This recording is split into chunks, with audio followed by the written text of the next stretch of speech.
John and Travis.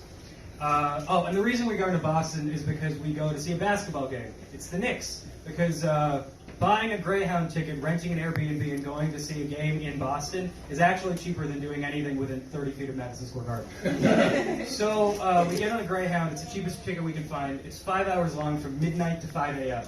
So we go, we sit at the back. There's seats 2. So John and Travis sit next to each other. I sit in a row across from them. I think it's just me. And then right before the bus takes off, a guy gets on. And now this isn't a normal human being. He's very round. He's very red.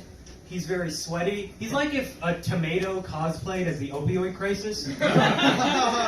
And so I'm like, well, this is going to happen. And so the bus takes off, and immediately he takes out a Ziploc bag and starts drinking whiskey from it. How do I know it was whiskey? Well, it was a dark brown liquid. He got a lot more talkative after he started drinking, and his breath smelled like a hospital on fire. So I have a pretty good idea of what it happened to be. And so he starts talking to me, and he goes, I'm from the Ukraine. I go, oh, okay.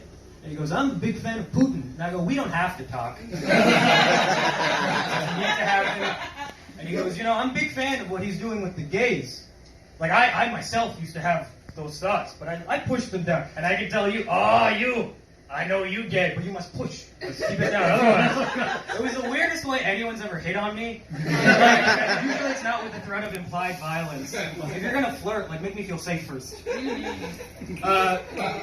So I go, haha, cool, and then I pretend to fall asleep. And so then there's a guy sitting behind us. He's not bothering anyone. He's just, clearly pretty stoned and eating, Doritos out of a CVS bag.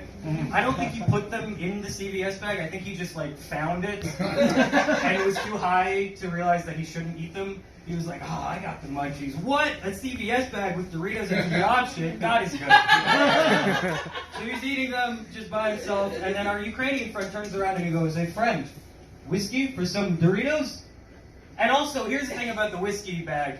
There was no straw. He was just drinking from it with his hands. Also, Ziploc bag is probably too strong of a term. It was like someone stapled 2 pieces of saran wrap together. And so he offers the whiskey for the Doritos, and the stone guy goes, ugh. Which is stoned for how would that transaction work? Neither of us are using the appropriate containers for it. Also, what is the current conversion rate for Doritos to Ziploc whiskey sips?